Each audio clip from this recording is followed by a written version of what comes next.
To our YouTube channel medical and nurses.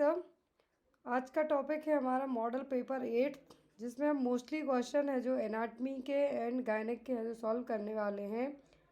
जो भी लोग चैनल पर नए हैं प्लीज़ चैनल को सब्सक्राइब करके बेल आइकन बटन को ज़रूर प्रेस करें, जिससे आपके कोई भी नोटिफिकेशन मिस ना हो पाए। तो लास्ट 1 वीक में आपकी क्लासेस जो प्रॉपर तरीके से नहीं हो पाई, बट अभी मेरी पूरी कोशिश है कि आपकी क्लासेस कंटिन्यूस रहें। मे बी नेक्स्ट मंथ आपका एमपी व्यापम का पेपर होगा, सीएचओ का पेपर है अलग अलग जगह। यूपी में वैकेंसी निकल आई हैं ऑलरेडी 4000 पोस्ट के लिए, कर्नाटका में है 1000 प्लस वैकेंसी सीएचओ की, और 1000 वैकेंसी और हैं पीजीआई की वैकेंसी हैं। तो अलग अलग जगह जो भी पेपर्स होंगे उन सभी के लिए आपको ये सीरीज़ है जो हेल्पफुल रहने वाली है। तो इसके पहले तक हम टोटल अलग अलग तरीके की कई सीरीज़ हैं जो सॉल्व कर चुके हैं, वैसे ही ये सीरीज़ भी आपके लिए हेल्पफुल रहेगी। अब बात करते हैं हम एमपी व्यापम की। तो एमपी व्यापम का सिलेबस आई होप आप लोगों ने ऑलरेडी ऑफिशियल वेबसाइट से एक बार चेकआउट कर लिया है कि आपका सिलेबस कैसा किस तरीके का रहने वाला है। आंध्र प्रदेश का पेपर ऑलरेडी सीएचओ का एमएलएचपी हो चुका है।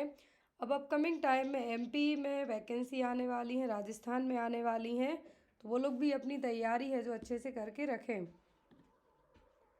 तो यहाँ पर चलिए इस सीरीज़ को स्टार्ट करने के पहले मैं बता दूँ, जो भी लोग एमपी व्यापम के पेपर विथ सीरीज़ के लेना चाहते हैं उनको दिवाली का एक बहुत ही अच्छा ऑफर विथ डिस्काउंट के रखा गया है कि आप पेपर प्लस सीरीज़ लेंगे तो आपको है जो 120 रुपीज़ में अवेलेबल हो जाएंगे, जिसमें 13 सीरीज़ रहेंगी और आपको टोटल 7 पेपर रहेंगे।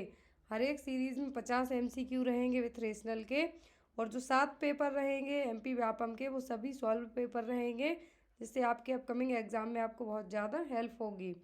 तो आप मेरे डायरेक्ट व्हाट्सएप नंबर पर कांटेक्ट करके इन पेपर्स को ले सकते हैं। तो आज का जो फर्स्ट क्वेश्चन है वो है यहाँ पर, which cranial nerve is responsible for the sense of smell. Smell के लिए, सूंघने के लिए आपकी कौन सी क्रेनियल नर्व आपको हेल्प करेगी?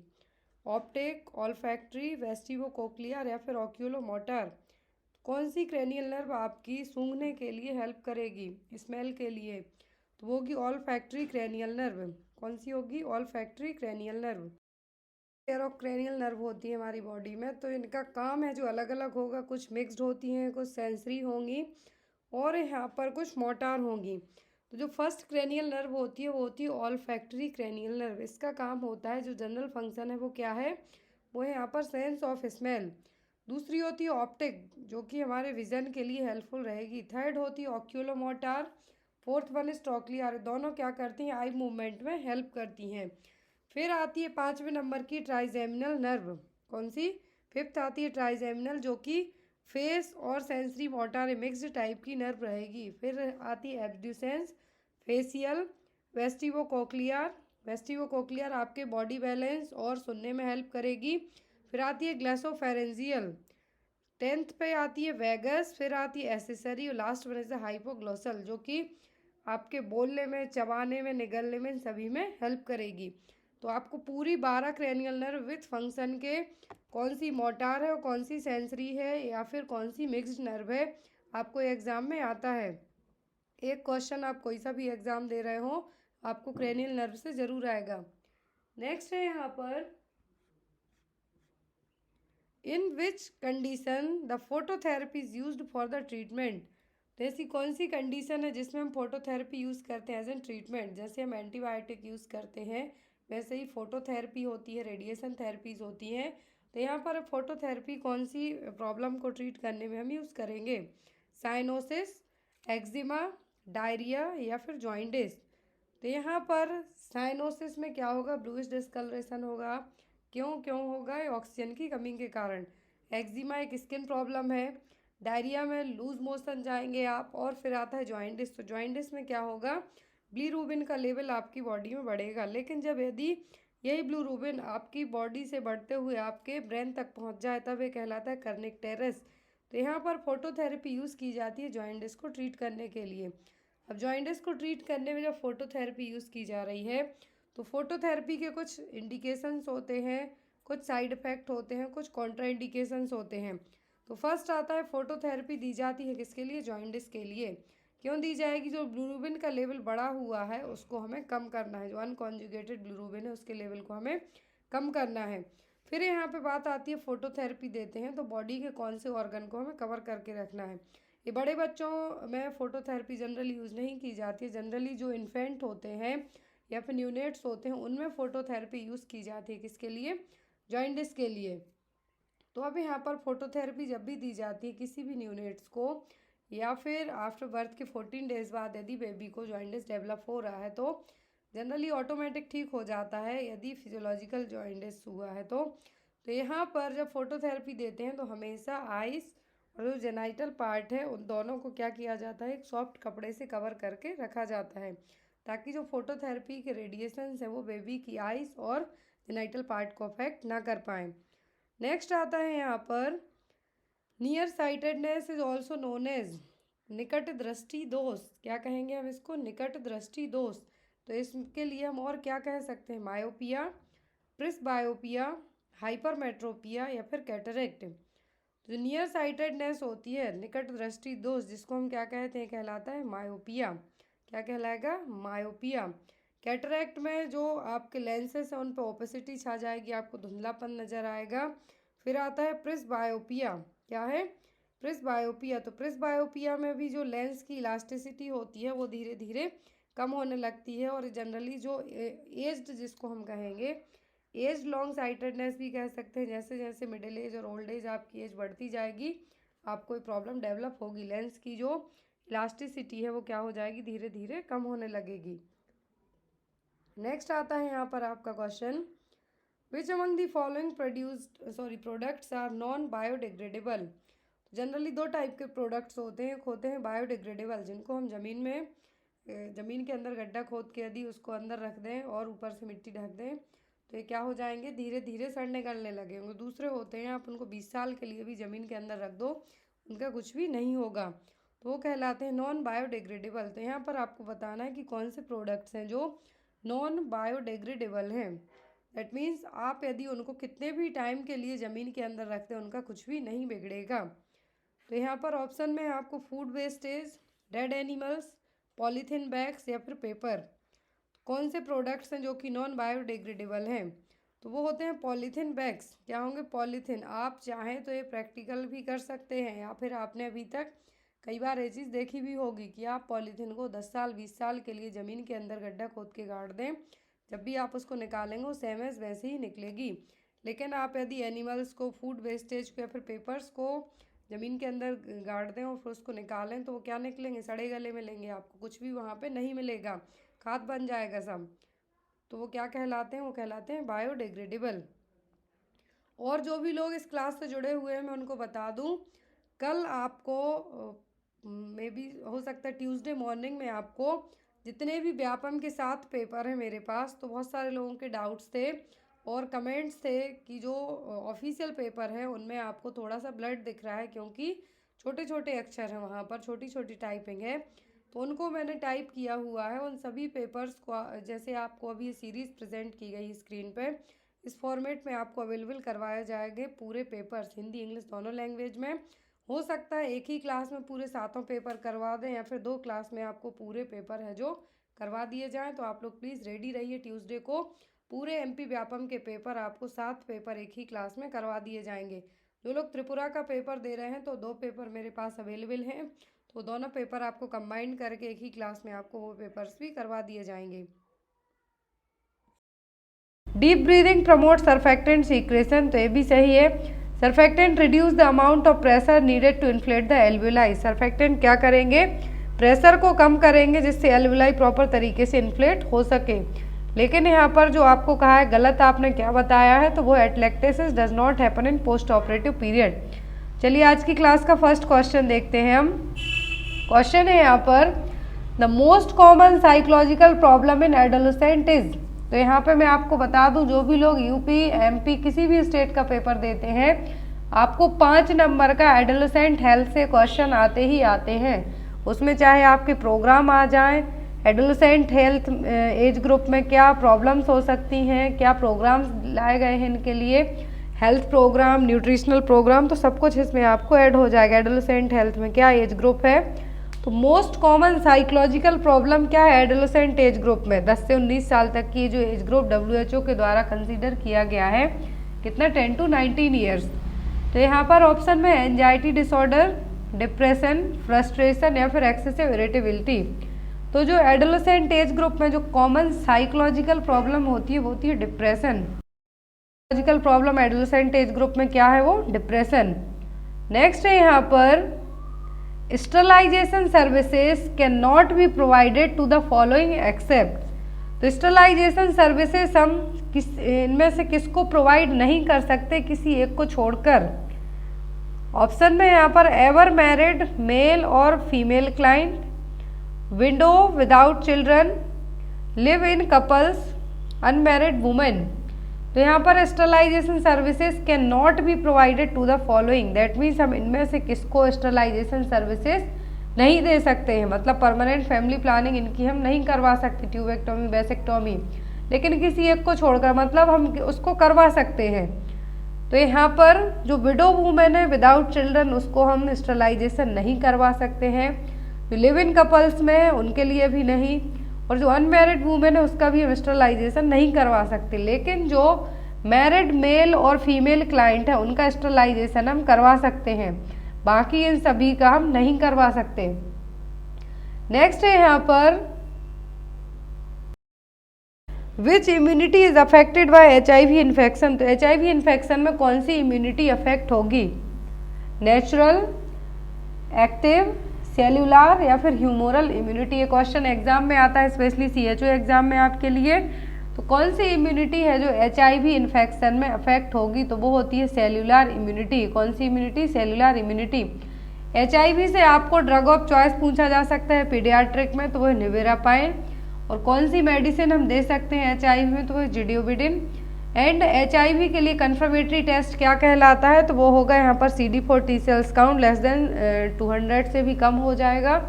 और यहाँ पर आपको HIV पेशेंट का जो लिनन है या फिर बेड है उसको हम किस सॉल्यूशन से क्लीन कर सकते हैं, तो वो सोडियम हाइपोक्लोराइड। ये 5 क्वेश्चन आपको एग्जाम में आते हैं, तो आपको ये क्वेश्चन टिप ऑफ टंग याद होना चाहिए।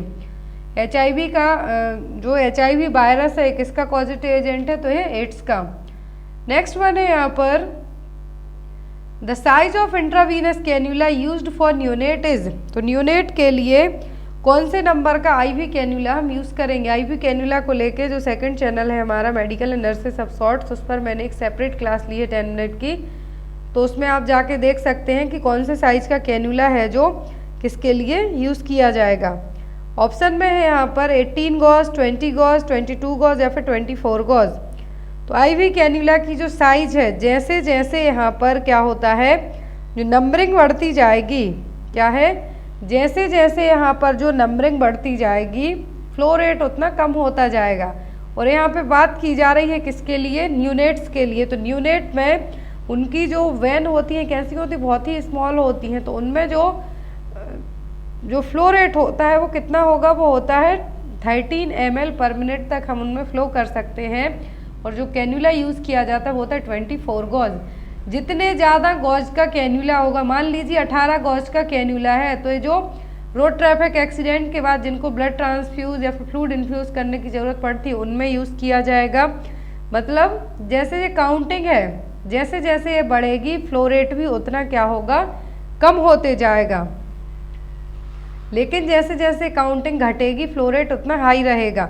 मान लीजिए यहाँ पर 18 गॉज का कैन्यूला है, 18 गॉज का कैन्यूला ग्रीन कलर का होता है जिसकी फ्लो रेट कितनी है 103 ml पर मिनट। और जो ऑरेंज कलर का होता है 14 गॉज का, कितना, जो ऑरेंज कलर का 14 गॉज का होता है इसकी फ्लो रेट होती है 270 ml पर मिनट। ग्रे कलर का 16 गॉज का होगा, पिंक 20 गॉज, ब्लू 22 गॉज का।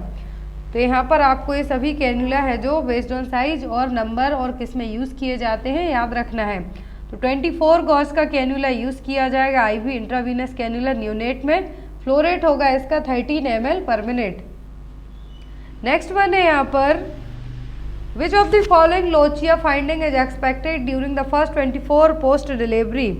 तो डिलीवरी के पहले 24 आवर के बाद किस तरीके के लोचिया की आप एक्सपेक्टेशन करेंगे, मतलब किस तरीके का लोचिया है जो सीक्रेट होगा। ऑप्शन में है यहाँ पर absence of lochia, a greenish discharge with foul order, bright red colour, large clots with lochia. तो इनिशियल स्टार्टिंग के पहले 24 घंटे डिलीवरी के फर्स्ट 24 आवर जो डिस्चार्ज होता है वो क्या कहलाता है? वो कहलाता है लोचिया रूब्रा। और जो इनिशियली डिस्चार्ज होगा वो कैसा होता है? रेड, ब्राइट रेड कलर का, चटक लाल रंग का, जिसमें यहाँ पर बहुत ज़्यादा ब्लड सेल्स रहेंगी। और जो इनिशियल टाइम पर स्टार्टिंग के 2 to 3 डेज तक होता है, तो यहाँ पर जो 24 आवर पूछा है पहले 24 घंटे में, तो कैसा होगा? ब्राइट रेड कलर का।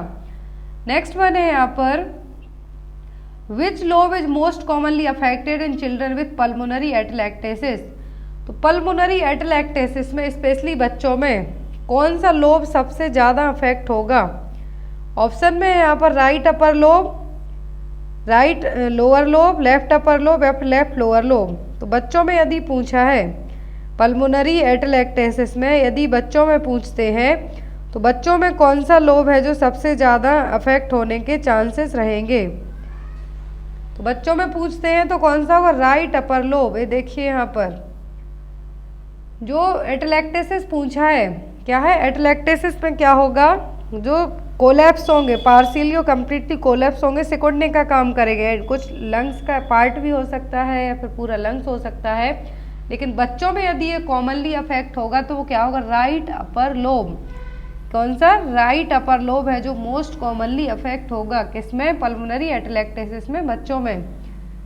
नेक्स्ट वन है यहाँ पर wool is related to cow in the same way horse is related to. ये देखिए क्वेश्चन यहाँ पर आपको एग्जाम में इस तरीके के एम्स में जरूर आते हैं। यदि बैल है जो गाय से रिलेट करता है तो घोड़ा किससे रिलेट करेगा? एनिमल से, मेयर से, स्टेबल एंजाइना से या फिर मीट से। बहुत ही इजी क्वेश्चन है। बुल रिलेट कर रहा है काऊ से, तो हॉर्स रिलेट करेगा किससे? मेयर, जो कि घोड़ी हिंदी में कहेंगे तो। नेक्स्ट वन है यहाँ पर which among the following drug is suitable in case of obsessive compulsive disorder. तो ओसीडी के लिए ड्रग ऑफ चॉइस क्या है? एमिट्रिप्टिलिन, क्लोमिप्रामाइन, डेस्प्रामाइन या फिर मिर्टाजिपिम। कौन सी मेडिसिन है जो ओसीडी के लिए सुटेबल होगी या फिर हम ड्रग ऑफ चॉइस कह सकते हैं ओसीडी के लिए? तो वो कौन सी मेडिसिन होगी? आंसर बताइए यहाँ पर। तो वो है यहाँ पर क्लोरिप्रामाइन। क्या है? क्लोरिप्रामाइन जनरली ओसीडी को ट्रीट करने के लिए मेडिसिन यूज़ की जाती है, और ये मेडिसिन है ट्राईसाइक्लिक एंटी डिप्रेसेंट एजेंट। क्या है? ट्राईसाइक्लिक एंटी डिप्रेसेंट एजेंट है। और जो क्लोमिप्रामाइन है इसका यूज़ होता है जनरली ओसीडी को ट्रीट करने में ही। ड्रग ऑफ चॉइस इसको माना जाता है किसके लिए? ओसीडी को ट्रीट करने, ऑब्सेसिव कंपल्सिव डिसऑर्डर में। नेक्स्ट है यहाँ पर which among the following hormone helps in skeletal maturation of fetus. ये देखिए बहुत ही इंपॉर्टेंट क्वेश्चन है। जो फीटस है वूम में, यूट्रस में है, उसके स्केलेटल के मैच्यूरेशन के लिए, डेवलपमेंट के लिए कौन सा हार्मोन हेल्प करेगा? टेस्टोस्टेरोन, ऑक्सीटोसिन, थायरॉक्सिन या फिर प्रोलैक्टिन। ये क्वेश्चन आपको एग्जाम में दूसरे तरीके से भी आता है कि कौन सा हार्मोन है स्केलेटल मैच्यूरेशन में हेल्प करेगा प्लेसेंटा को क्रॉस करके, या फिर ये कह सकते हैं प्लेसेंटा को क्रॉस कौन सा हार्मोन कर सकता है? तो वह थायरॉक्सिन। इनिशियल प्रेगनेंसी में क्या होगा? माँ के थायरॉक्सिन, थायराइड हार्मोन से क्या होगा? बेबी का मैच्यूरेशन होगा।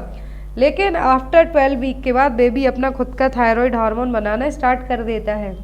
तो इनिशियल टाइम पर और स्केलेटल मैच्यूरेशन में बेबी के कौन हेल्प करता है? Thyroxine hormone.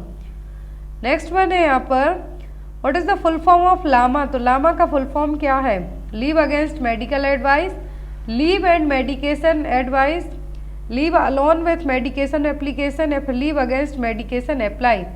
लामा मतलब पेशेंट अपनी मर्जी से, लेकिन मेडिकल जो आप डॉक्टर्स मना कर रहे हैं कि आप अपने घर नहीं जा सकते, लेकिन पेशेंट कह रहा है मुझे घर जाना है, तो डॉक्टर्स भी जो लामा का फॉर्म होता है वो फिलअप करवा लेते हैं और साइन ले लेते हैं कि पेशेंट यहाँ पे अपनी मर्जी से लेकिन बिना डॉक्टर की एडवाइस के जा रहा है, तो वो कहलाता है लामा। फुल फॉर्म होता है leave against the medical advice. मान लीजिए डॉक्टर आपको कह रहा है कि आपका ज़रूरी है कि आज आप पूरी रात हॉस्पिटल में एडमिट रहेंगे, लेकिन आप कहते हैं कि नहीं मुझे तो जस्ट अब भी घर जाना है, घर जाना है, एक जिद पकड़ के बैठेंगे। तो यदि आप जाने की हालत में होंगे तो डॉक्टर क्या करेगा? लेकिन डॉक्टर की परमिशन नहीं है तब भी आप जाएंगे, तो वो क्या कहलाएगा? LAMA, leave against the medical advice. Next one है यहाँ पर which among the following sign symptom will be present in a patient with hypovolaemia. तो हाइपोवॉलेमिक पेशेंट में क्या साइन सिम्टम देखने को मिलेंगे? Increased heart rate, hypertension, bounding pulse, urine output 30 ml per hour. तो यहाँ पर हाइपोवॉलेमिया के पेशेंट में कौन सा साइन देखने को मिलेगा? तो वो होगा इंक्रीज्ड हार्ट रेट। क्या होगा? हार्ट रेट है जो बहुत ज़्यादा बढ़ी हुई होगी। नेक्स्ट वन है यहाँ पर एक क्वेश्चन एग्जाम में आपको आता है एरिक एरिक्सन की साइको एनालिटिकल थ्योरी। ऑप्शन में क्वेश्चन है यहाँ पर identify versus role confusion is the task of which stage of development according to Erikson. तो एरिक्सन के अकॉर्डिंग यहाँ पर कौन सी है जो स्टेज ऑफ साइकोलॉजिकल डेवलपमेंट किसने बताया है? एरिक्सन ने। तो इसके अकॉर्डिंग एरिक एरिक्सन के अकॉर्डिंग है जो यहाँ पर किस एज में आइडेंटिटी वर्सेस रोल कन्फ्यूजन देखने का टास्क रहेगा? टोडलर में, प्री स्कूलर में, एडोलेसेंट में या फिर एडल्ट में? तो किस एज में टास्क है जो देखने को मिलेगा? तो ये देखने को मिलेगा किसमें? एडोलेसेंट एज ग्रुप में, 10 से 19 साल तक की एज ग्रुप में देखने को मिलेगा क्या? Identity versus role confusion. यदि यहाँ पर बात आए इनिशिएटिव वर्सेस गिल्ट की, किसकी? तो हम यहाँ पर स्टार्टिंग से देखते हैं। तो यदि इन्फेंसी पूछे 1 साल से कम एज के बच्चे में तो होगा ट्रस्ट वर्सेस मिसट्रस्ट। टोडलरहुड मतलब 1 साल से 3 साल तक की एज ग्रुप में पूछेंगे तो क्या होगा? Autonomy versus same and doubt. फिर आता है यहाँ पर प्री स्कूलर। टोडलर के बाद जो स्टेज होती है 3 to 6 ईयर की होती है प्री स्कूलर, उसमें क्या होता है? Initiative versus guilt. फिर आता है यहाँ पर एडोलेसेंट एज। तो एडोलेसेंट एज में आएगा identity versus role confusion. Early adulthood में इंटीमेसी वर्सेस आइसोलेशन है जो आपको देखने के लिए मिलेगा। एग्जाम में जनरली यही इन चारों स्टेज का पूछते हैं, एडोलेसेंट का, टोडलर का, प्री स्कूल का और एडल्टहुड का। नेक्स्ट वन है यहाँ पर in which among the following site can be obtain scabies mite. तो जो ईच माइट इन्फेक्शन होता है स्केबीज माइट, सबसे कॉमन साइट कौन सी होगी? Hair follicles, stratum corneum, subepidermal या फिर throughout the skin layers. कहाँ पर सबसे ज़्यादा स्केबीज माइट आपको देखने को मिलेंगे? वो होगा स्ट्रेटम कॉर्नियम। क्या होगा? Stratum corneum. स्केबीज है क्या है? कंटेजियस डिसीज है जो कि ईच माइट के थ्रू होगी बाइट करने के कारण। तो यहाँ पर इसमें सबसे कॉमनली कौन सी साइट पे देखने को मिलेगी? स्ट्रेटम कॉर्नियम में। नेक्स्ट है यहाँ पर following are the method of induction of labour except. तो यहाँ पर हम लेबर को इंड्यूस सभी मेथड से कर सकते हैं किसी एक को छोड़कर। Artificial rupture of membrane ARM, Methergine, oxytocin या फिर प्रोस्टाग्लैंडिन। तो लेबर को इंड्यूस हम क्यों कर रहे हैं? यदि ऑटोमेटिक लेबर पे नहीं आ रहा है, यूट्राइन कॉन्ट्रैक्शन नहीं आ रहे हैं, तो हम उसको क्या करेंगे? इंड्यूस करेंगे मेडिसिन देके। तो हम ऑक्सीटोसिन दे सकते, प्रोस्टाग्लैंडिन दे सकते, आर्टिफिशियल रप्चर ऑफ मेम्ब्रेन कर सकते, लेकिन मिथार्जिन नहीं दे सकते क्योंकि मिथार्जिन कुछ केस में कॉन्ट्राइंडिकेट होती है, जैसे कि हाइपरटेंसिव डिसऑर्डर हो गया, एक्लेम्सिया, प्री एक्लेम्सिया। मिथार्जिन क्या करेगी?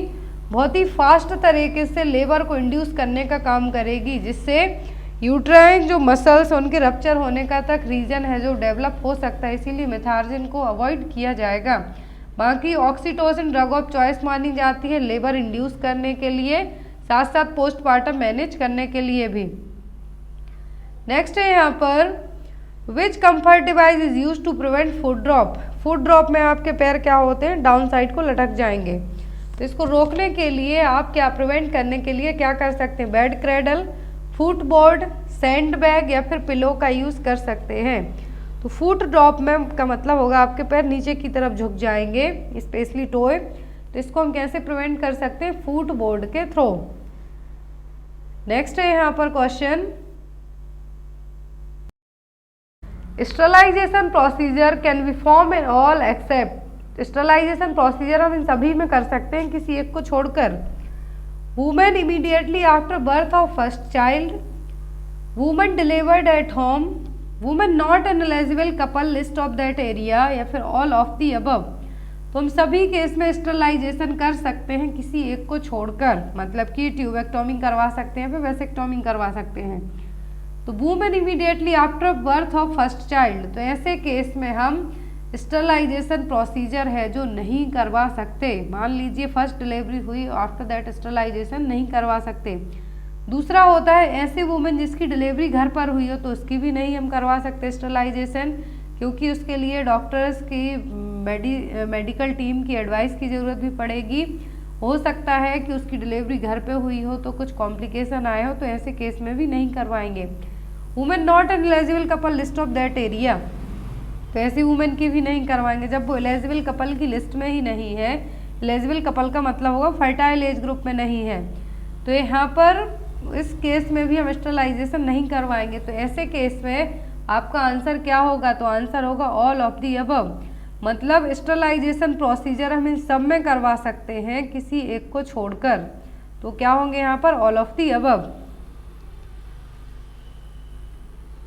नेक्स्ट है यहाँ पर under RKSK Rashtriya Kishor Swasthya Karyakram which age group is considered as adolescent. तो यहाँ पर RKSK प्रोग्राम के तहत, राष्ट्रीय किशोर स्वास्थ्य कार्यक्रम के तहत कौन सा ग्रुप एडोलेसेंट एज ग्रुप में कंसीडर किया जाएगा? 12 to 18 years, 10 to 19 years, 18 to 19 years या फिर 9 to 19 ईयर्स। तो राष्ट्रीय किशोर, किशोर का मतलब क्या होता है? Adolescent age group. Adolescent age group की एज क्या रखी जाती है? 10 से 19 साल। वर्ल्ड हेल्थ ऑर्गेनाइजेशन के अकॉर्डिंग, साथ ही साथ RKSK के अकॉर्डिंग जो एज ग्रुप यहाँ पे बताई गई है वो कितनी है? 10 से 19 साल तक। राष्ट्रीय किशोर स्वास्थ्य कार्यक्रम में टारगेट रखा गया है किसके लिए? 10 से 19 साल तक के एज ग्रुप के बच्चों के लिए।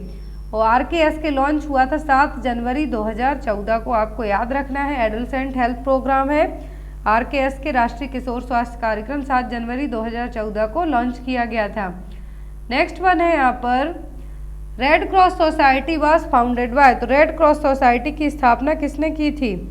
Henry Ford, Henry Dunant, Henry Brown या फिर हेनरी क्लाइड ने? किसने स्थापना की थी रेड क्रॉस सोसाइटी की? तो रेड क्रॉस सोसाइटी की स्थापना की थी हेनरी डोरंट ने 1883 में, 1883 में। नेक्स्ट है यहाँ पर blood group were first discovered by. तो ब्लड ग्रुप की खोज पहली बार किसने की थी? रॉबर्ट कोच ने, कार्ल लैंडस्टीनर ने, पाउल एनरिच ने या फिर एंटोन वॉन ल्यूवेनहॉक ने? तो पहली बार है जो ब्लड ग्रुप की खोज किसने की थी? तो ये की थी कार्ल लैंडस्टीनर ने। किसने? कार्ल लैंडस्टीनर ने। नेक्स्ट है यहाँ पर normal platelet count in human being. Normal platelet count कितना होता है? 1 लाख से 4 लाख तक। कितना? 1 लाख to 4 लाख तक है जो यहाँ पर क्या होता है? Normal platelet count. और प्लेटलेट काउंट है जो किसके लिए हेल्पफुल होता है? ब्लड क्लॉटिंग के लिए।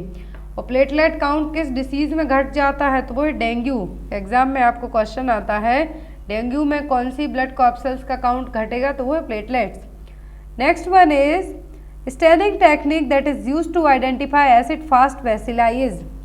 स्टैनिंग टेक्निक यूज की जाती है एसिड फास्ट बेसिलाई के लिए, तो वो कौन सी है? एसिड फास्ट बेसिलाई कौन सा है? Mycobacterium leprae, mycobacterium tuberculi. अब इनके लिए जो स्टैनिंग यूज की जाएगी वो कौन सी है? लीसमान स्टैनिंग, जील नेल्सन स्टैनिंग, जियास्मा या फिर राइट स्टैनिंग। तो जो स्टैनिंग टेक्निक अपनाई जाती है एसिड फास्ट बेसिलाई के लिए उसके लिए हम क्या कहते हैं? Ziehl Neelsen technique. क्या है? Ziehl Neelsen technique. नेक्स्ट है यहाँ पर Benedict test is a urine sample is done for detection of. तो बेनेडिक्ट टेस्ट में यूरिन सैंपल लिया जाता है, तो यूरिन में क्या डिटेक्ट करने के लिए बेनेडिक्ट टेस्ट किया जाता है? Acetone bodies, glucose, while salt या फिर वाइल पिगमेंट। तो बेनेडिक्ट टेस्ट में सैंपल क्या लिया जाएगा? यूरिन। और अब इस यूरिन में हमें क्या डिटेक्ट करना है? ग्लूकोज लेवल को। तो यहाँ पर बेनेडिक्ट टेस्ट किसके लिए किया जाएगा? यूरिन में ग्लूकोज लेवल को चेक करने के लिए बेनेडिक्ट टेस्ट है जो परफॉर्म किया जाएगा। नेक्स्ट वन है यहाँ पर which of the following fontanelle in child is the first to close. तो बच्चों में सबसे पहले कौन से फॉन्टेनेल क्लोज होते हैं? फ्रंटल, ऑक्सीपिटल, स्फेनॉइड या फिर मास्टॉइड। तो एंटीरियर पोस्टीरियर 2 तरीके के फॉन्टेनेल कॉमनली हमने पढ़े हैं, पढ़े तो सभी हैं, लेकिन जो कॉमनली फर्स्ट क्लोज होता है वो होता है ऑक्सीपिटल और पोस्टीरियर फॉन्टेनेल। कौन सा? पोस्टीरियर फॉन्टेनेल और ऑक्सीपिटल फॉन्टेनेल। और जो एंटीरियर फॉन्टेनेल होता है वो होता है जनरली 1.5 साल की एज में क्लोज, 18 मंथ की एज तक क्लोज होगा लेकिन जो पोस्टीरियर है इनिशियली है जो एटलीस्ट 1.5 मंथ के बाद है जो क्लोज हो जाते हैं।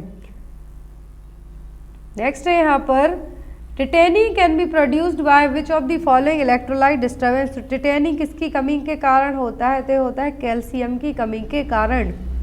टिटेनी में कौन सा इलेक्ट्रोलाइट डिस्टर्ब होगा? हाइपोकैल्सीमिया होगा, हाइपर मैग्नीसीमिया, हाइपर कैल्सेमिया या फिर हाइपोनेट्रेमिया। तो टिटेनी में क्या होगा? इलेक्ट्रोलाइट डिस्टर्ब होगा कौन सा? कैल्शियम। तो क्या होगा? Hypokalemia, sorry hypocalcaemia. नेक्स्ट है यहाँ पर which of the following ion is most evident in extra cellular fluid. तो एक्स्ट्रा सेल्यूलर फ्लूइड में कॉमनली एविडेंट आयन कौन सा है? सोडियम, पोटेशियम क्लोराइड या फिर बाइकार्बोनेट। तो mostly evident extra cellular fluid ion कौन सा है? तो वो है यहाँ पर सोडियम। यदि इंट्रासेल्यूलर फ्लूइड पूछे तो वो है पोटेशियम। क्या है? मोस्टली एक्स्ट्रा सेल्यूलर फ्लूइड में जो कैटायन है, आयन है, वो क्या है? सोडियम। और इंट्रासेल्यूलर में पूछते हैं तो वो क्या होगा? वो होगा पोटेशियम। नेक्स्ट है यहाँ पर majority of mother to child transmission of HIV occurs during. तो माँ से बच्चे में वर्टिकल ट्रांसमिशन ऑफ HIV होने का सबसे ज़्यादा खतरा, सबसे मेजॉरिटी केस कब होगा? एंटीपार्टम पीरियड में, इंट्रापार्टम पीरियड में, पोस्टपार्टम पीरियड में या फिर ब्रेस्ट फीडिंग टाइम में। तो वर्टिकल ट्रांसमिशन माँ से बच्चे में HIV हो गया या फिर कोई भी ऐसी कंटेजियस डिसीज हो गई जो माँ से बच्चे को हो सकती है, हेपेटाइटिस B हो गया। तो ये कॉमनली कब होने के चांसेस ज़्यादा होंगे? इंट्रापार्टम पीरियड में। कब? इंट्रापार्टम पीरियड में होने के चांसेस सबसे ज़्यादा होंगे। नेक्स्ट है यहाँ पर McBurney point is located in which of the following quadrant of abdomen. तो मैकबर्नी पॉइंट देखने को मिलता है अपेंडिसाइटिस में। अब अपेंडिसाइटिस में मैकबर्नी पॉइंट है कहाँ पे देखने को मिलेगा? एब्डोमेन के कौन से क्वाड्रेंट में? Left upper quadrant, left lower quadrant, right upper quadrant या फिर right lower quadrant. McBurney point की जो लोकेशन है वो क्या होगी? Right lower quadrant of abdomen. क्या होगा? Right lower quadrant of abdomen. Exam में एक क्वेश्चन आपको आता है। नेक्स्ट है यहाँ पर terminal disinfection is carried out. तो टर्मिनल डिसइंफेक्शन है जो कब किया जाएगा? On admission of a patient, जब पेशेंट हॉस्पिटल में एडमिट हुआ हो। When patient is in ward, जब पेशेंट वार्ड में हो। आफ्टर पेशेंट गोज होम, जब पेशेंट घर चला जाए। या फिर after patient dies in ward, जब पेशेंट वार्ड में ही मर जाए। तो यहाँ पर टर्मिनल का मतलब होगा कुछ भी कड़ी को तोड़ना, टर्मिनेट करना। तो अब टर्मिनेट डिसइंफेक्शन कब किया जाएगा? जब पेशेंट अपने घर चला जाएगा उसके बाद। ऐसा नहीं कि पेशेंट वार्ड में है, एडमिशन हुआ है, उसी टाइम पर आप टर्मिनल डिसइंफेक्शन करने लगे। तो यहाँ पर ऐसा नहीं, टर्मिनल का मतलब होगा कुछ अलग करना। तो क्या होगा? After patient goes to home. Next है यहाँ पर most important question specially CHO exams के लिए। Iron folic acid tablets are given to private doctors for free distribution under. तो आयरन फॉलिक एसिड की टैबलेट हैं जो प्राइवेट डॉक्टर्स को दी जाती हैं ताकि वो फ्री डिस्ट्रीब्यूशन कर सकें, जो भी क्लाइंट्स उनके यहाँ आते हैं उनके लिए। तो किस प्रोग्राम के तहत दी जाती हैं? NRHM के, CSSM child survival safe motherhood के, जननी सुरक्षा योजना के तहत या फिर वंदे मातरम स्कीम के तहत। तो प्राइवेट डॉक्टर्स को दी जाती हैं आयरन फॉलिक एसिड की टैबलेट की जो भी क्लाइंट्स उनके यहाँ आते हैं उनको फ्री में मेडिसिन आपको देना है आयरन फॉलिक एसिड टैबलेट। तो ये दी जाती है वंदे मातरम स्कीम के तहत। और स्कीम लॉन्च की गई थी 9 फरवरी 2014 को अहमदाबाद में इसके लिए लॉन्च किया गया। अहमदाबाद में इसको फर्स्ट टाइम लॉन्च किया गया था। इसके तहत डिस्ट्रिक्ट के जितने भी गवर्नमेंट हॉस्पिटल हैं वहाँ पर जो भी प्राइवेट डॉक्टर्स बैठते हैं उनके लिए मेडिसिन डिस्ट्रीब्यूट करवाई गई थी आयरन फॉलिक एसिड टैबलेट कि आपके यहाँ जो भी क्लाइंट्स आते हैं उनको आपको फ्री देना है। नेक्स्ट है यहाँ पर recommended dietary allowance of a person depends on. तो IDA किसी पर्सन का किस चीज़ पर डिपेंड करेगा कि डेली उसको कितना खाना पीना है? एज एंड जेंडर पर, एज जेंडर फिजिकल वर्क पर, एज एंड फिजिकल वर्क पर या फिर एज पर। तो किसी भी पर्सन का खाना पीना रिकमेंडेड डाइटरी अलाउंस है जो IDA कहलाता है, डिपेंड करता है आपकी एज पर, कितने साल के हैं, जेंडर क्या है, मेल है कि फीमेल है, फिजिकल वर्क आपकी लाइफस्टाइल सेडेंट्री है कि खा पी के सोने वाली है कि बहुत ज़्यादा हार्ड वर्किंग है आप। तो आपका IDA डिपेंड करता है इन तीनों चीज़ों पर। नेक्स्ट है यहाँ पर in high blood pressure the systolic and diastolic pressure are. तो यदि बीपी बढ़ा हुआ है तो सिस्टोलिक कितना होगा, डायस्टोलिक कितना होगा, 90 एंड 140, 140 एंड 90, 70 एंड 130 या फिर 110 एंड 70। तो सिस्टोलिक और डायस्टोलिक ब्लड प्रेशर पूछा है, बीपी बढ़ा हुआ है तो नॉर्मल होता है 120 और 80 mm ऑफ Hg। सिस्टोलिक हो जाएगा यहाँ पर 140 और डायस्टोलिक हो जाएगा 90। तो ये क्या कहलाएगा, high blood pressure 140/90 mm of Hg। Next one है यहाँ पर, which of the following international voluntary agencies is conducting research in the field of health. तो हेल्थ के फील्ड में कौन सी एजेंसी रिसर्च करती है अपनी, सिद्धा, WHO, रेड क्रॉस या फिर दनिदा। तो जो इंटरनेशनल वॉलंटरी हेल्थ एजेंसी है, रिसर्च के हेल्थ के फील्ड में रिसर्च करती है, वो है WHO, world health organization. Headquarter है जनेवा में इसका। यहाँ पर वर्ल्ड हेल्थ डे हम मनाते हैं हर साल 7 अप्रैल को, एवरी ईयर 7 अप्रैल को वर्ल्ड हेल्थ डे सेलिब्रेट करते हैं। और जो WHO वर्ल्ड हेल्थ ऑर्गेनाइजेशन, इसकी स्थापना हुई थी 7 अप्रैल 1948 को। कब हुई थी, 7 अप्रैल 1948 को इसकी स्थापना हुई थी। इसके जो रिसेंट में डायरेक्टर हैं, क्योंकि दोबारा से भी इन्हीं को है जो चुना गया है, तो इसीलिए इस बार भी कौन है, doctor Tedros. World health day की थीम आप जरूर याद रखें 2022 की, तो यहाँ पर तो 2021 की लिखी, build a fair and healthier world. 2022 की थीम है आवर प्लेनेट आवर हेल्थ, याद रखना है आपको, आवर प्लेनेट आवर हेल्थ 2022 की थीम है। लोगो याद रखें, एग्जाम में आपको आ सकता है। Next one is when we celebrated the international nurses day. तो हम हर साल अंतर्राष्ट्रीय नर्सेज दिवस कब मनाते हैं, 12th में, 11th में, 21 जून या फिर 7 अप्रैल को। तो हम हर साल अंतर्राष्ट्रीय नर्सेज दिवस कब मनाते हैं, 12 मई को।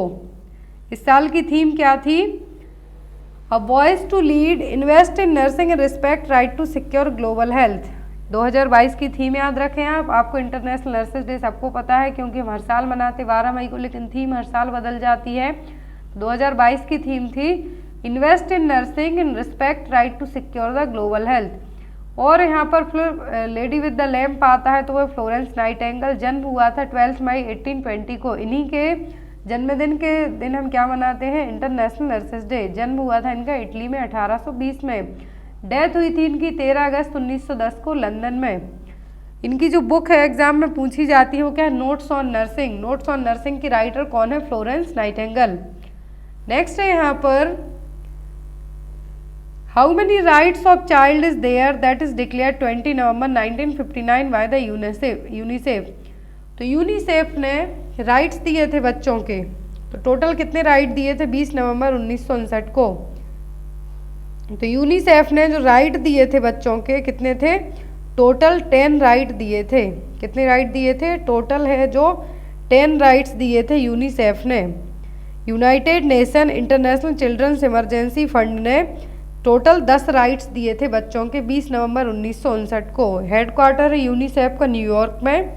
स्थापना हुई थी 11 दिसंबर 1946 को। एट प्रेजेंट इसकी जो हेड हैं वो कौन है, कैथरीन एम रसेल इसकी प्रेजेंट में हेड है। आपको एग्जाम में आ सकता है। नेक्स्ट वन है यहाँ पर, all are the intentional torts except. तो सभी इंटेंशनल टॉर्ट्स हैं किसी एक को छोड़कर, असॉल्ट, बैटरी, फ्रॉड या फिर नेग्लिजेंस। दो तरीके के टॉर्ट्स होते हैं, इंटेंशनल और नॉन इंटेंशनल। तो यहाँ पर इंटेंशनल टॉर्ट्स सभी हैं, लेकिन नहीं है वो क्या है, नेग्लिजेंस। टॉर्ट्स का मतलब होता है रॉन्गफुल एक्ट, कुछ भी गलत काम करना पेशेंट पर्सन की जो परमिशन है उसके अगेंस्ट जाके। Intentional, unintentional. इंटेंशनल में आएंगे ऐसे टॉर्ट जो आप पेशेंट को जानबूझ के कर रहे हैं कि उसको हार्म हो, तो वो हो जाएगा assault, battery, invasion of privacy, false imprisonment और फ्रॉड। फिर आते हैं यहाँ पर अनइंटेंशनल, तो यहाँ पर आता है नेग्लिजेंस और माल प्रैक्टिस। तो नेग्लिजेंस क्या है कि किसी पर्सन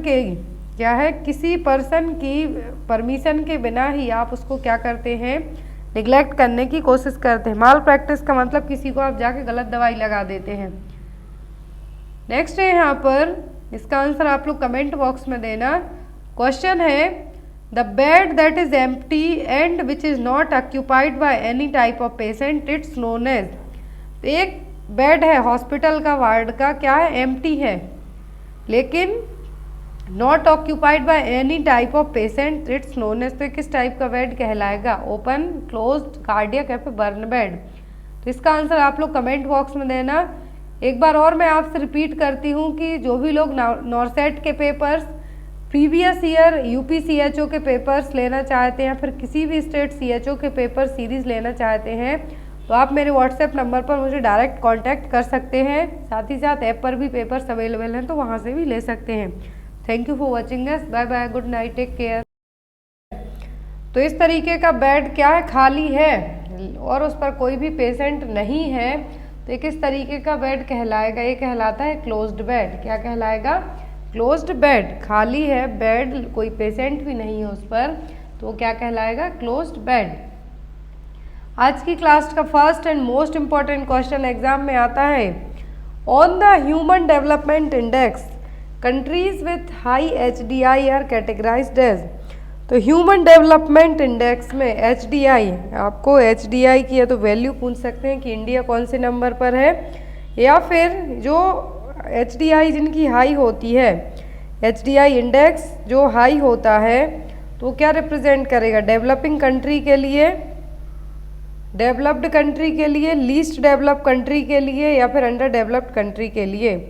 तो जो ह्यूमन डेवलपमेंट इंडेक्स है, क्या है, ह्यूमन डेवलपमेंट इंडेक्स, इसके 4 इंडिकेटर होते हैं।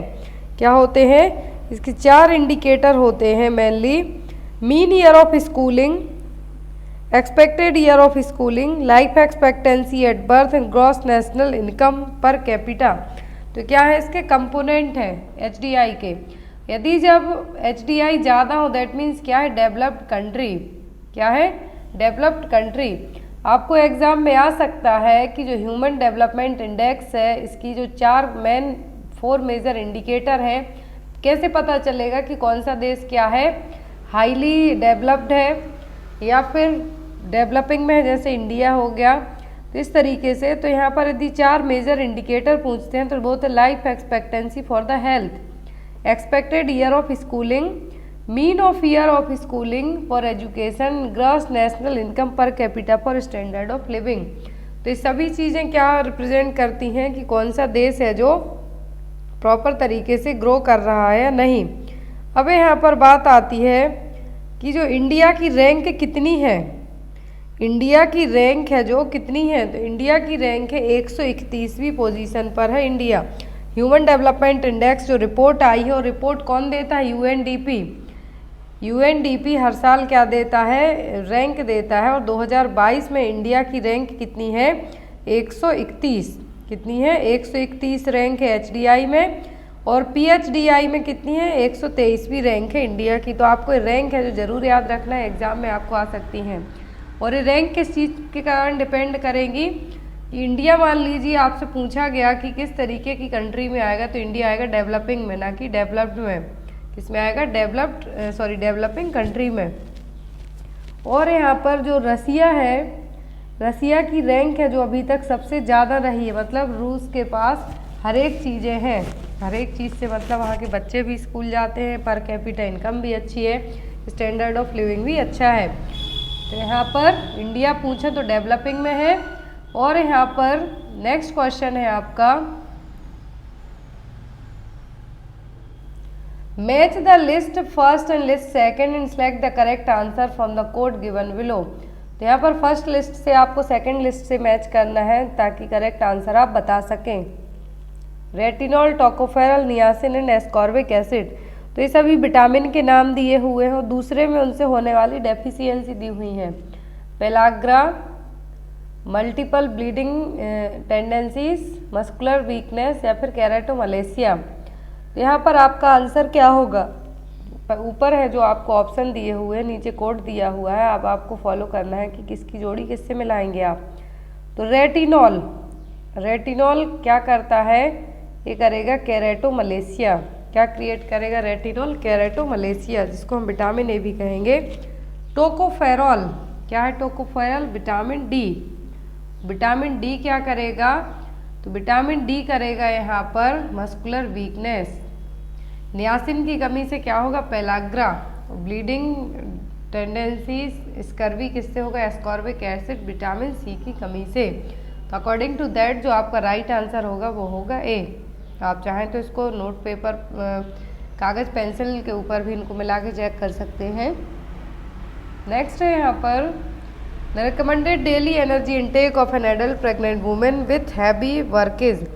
यदि कोई प्रेग्नेंट वुमेन बहुत ज़्यादा हैवी काम करती है तो उसको डेली कितना है जो एनर्जी लेना चाहिए, 3200 kilo calories, 2900 kilo calories, 2500 kilo calories या फिर 2100 किलो कैलोरीज। तो एक रिकमेंडेड डेली एनर्जी इनटेक पूछते हैं प्रेग्नेंट वुमेन का, तो ऑलरेडी प्रेगनेंसी में 300 कैलोरीज एक्स्ट्रा ली जाती है सेकेंड एंड थर्ड ट्राइमेस्टर में, लेकिन हैवी वर्क करते हैं तो कितना होना चाहिए आपका 500 तक। तो 2900 किलो कैलोरीज है जो एक प्रेग्नेंट लेडी को लेना चाहिए, कब, प्रेगनेंसी के साथ साथ हैवी वर्किंग भी है तो। नेक्स्ट वन है यहाँ पर when performing CPR on an adult how deep should the chest compression be. तो यदि आप किसी एडल्ट पर्सन को CPR देते हैं, क्या देते हैं, CPR देते हैं, तो आप जब CPR देते हैं तो चेस्ट कितने अंदर तक कंप्रेस होना चाहिए, 1.5 इंच, 2 इंच, 2.5 इंच या फिर 3 इंच तक। तो CPR देते टाइम जब आप CPR देते हैं तो आपके जो हाथों की फिस्ट है, क्या है, फिस्ट है, कितने अंदर तक प्रेस होना चाहिए, एटलीस्ट 2 इंच तक और 5 सेंटीमीटर, 2 इंच या फिर 5 सेंटीमीटर। यहाँ पर after the dog bite wound should be cleaned with. तो यदि किसी को कुत्ते ने काट लिया तो अब उसको क्या होने का चांस होगा, रेबीज होने का। अब कुत्ते के काटने के बाद जिस एरिया में काटा है तो वहाँ पे आप उसको कैसे क्लीन करेंगे, हाइड्रोजन पेरोक्साइड से, टिंचर आयोडीन से, सोप और वाटर से या फिर क्लोरीहेक्सिडिन से। तो यदि किसी को डॉग बाइट किया है, कुत्ते ने बाइट किया है, तो आप क्लीन कैसे करेंगे उसको, सोप एंड वाटर से कंटिन्यूसली, कभी भी सूचरिंग नहीं करना है। एग्जाम में क्वेश्चन आता है कि यदि किसी को कुछ डॉग बाइट, कैट बाइट किया गया है तो यहाँ पर आपको क्या करना है, वैक्सीन दे सकते हैं। यदि कैटेगरी फर्स्ट है तो कुछ की भी ज़रूरत नहीं, ओनली क्लीन करने की बस ज़रूरत है, वो भी पानी और साबुन से। सेकंड कैटेगरी में वैक्सीनेशन दिया जाता है और जिस जगह काटा है वहाँ पे लोकल ट्रीटमेंट दे दिया जाता है। थर्ड कैटेगरी आती है जिसमें वैक्सीनेशन के साथ साथ रेबीज इम्यूनोग्लोबुलिन भी दिया जाता है। थर्ड कैटेगरी कब होगी, जब एनिमल्स ने आपकी स्किन को ब्रोक करते हुए काटा हो और वहाँ पर लिक्स भी किया हो, मतलब चाटा हो, तब वो कहलाएगा third category of animal bite. और रेबीज एक ओनली ऐसी डिसीज़ है जो कि पोस्ट एक्सपोजर और पोस्ट प्रोफाइल एक्सेस, मतलब एनिमल बाइट करेगा उसके बाद आप रेबीज की वैक्सीन लगवाएंगे, ना कि पहले से। Next one is which would you do when caring for epileptic seizures victim. तो यदि आप किसी एपिलेप्टिक सीजर्स विक्टिम की केयर कर रहे हैं तो कैसे करेंगे, remove nearby object that might cause the injury, place a small object such as rolled of piece of cloth between the victim's teeth, या फिर try to hold the person still, या फिर ऑल ऑफ दी अबव। तो यदि आप epileptic seizures patient की care करते हैं तो पहले तो उसके आसपास जो चीज़ें रखी हैं जो उसको इंजरी कर सकती हैं, उसके लिए क्या करना है, आपको दूर करना है। Place a small object such as rolled a piece of cloth between the victim's teeth. तो आप चाहें तो ऐसा कर सकते हैं जिससे टंग बाइट ना हो पाए। फिर आता है try to hold the person still, यहाँ पे होल्ड है कि पर्सन को आपको स्टिली होल्ड करना है। तो यहाँ पर आपका आंसर क्या हो, एपिलेप्टिक सीजर्स फिट्स का केस है तो आपकी फर्स्ट प्रायोरिटी होती है पेशेंट को इंजरी से प्रिवेंट करना। ना तो उसके मुंह में आप कुछ कपड़ा लगाएंगे, ना ही पेशेंट को प्रॉपर तरीके से होल्ड करने की कोशिश करेंगे। उसको आप क्या करेंगे, साइड लाइंग पोजीशन में है जो कर देंगे जिससे वो एस्पिरेट भी ना कर पाए, जो भी मुंह से झाग आ रहा है, पानी आ रहा है उसके लिए। और यहाँ पर आप पेशेंट को क्या करेंगे, जो आसपास ऐसी चीज़ें जो उसको इंजरी या फिर हार्म पहुँचा सकती हैं उसको आप दूर कर देंगे। तो फर्स्ट प्रायोरिटी यही होती है एपिलेप्टिक सीजर के केस में। नेक्स्ट है यहाँ पर gangrene foot removal in OT usually schedule. Question हर एक एग्जाम में आता है, स्पेशली सेंट्रल गवर्नमेंट के एग्जाम में, कि गैंग्रीन फुट है तो ओटी में यूजुअली इसको किस टाइम पर रिमूव किया जाता है, at the end of surgeries, at the beginning, as per convenience of the surgeon, या फिर as per the roll number of the day. तो यहाँ पर गैंग्रीन फुट है, ओटी में जनरली कब शेड्यूल किया जाता है सर्जरी इसकी? मॉर्निंग टाइम में। कब? एट द बिगनिंग में। क्या कहेंगे हम यहाँ पर? एट द बिगनिंग में। कॉजेटिव एजेंट क्या है? क्लोस्ट्रीडियम परफ्रिंग्स। एग्जाम में आता है गैंग्रीन फुट का कॉजेटिव एजेंट क्या है? क्लोस्ट्रीडियम परफ्रिंग्स।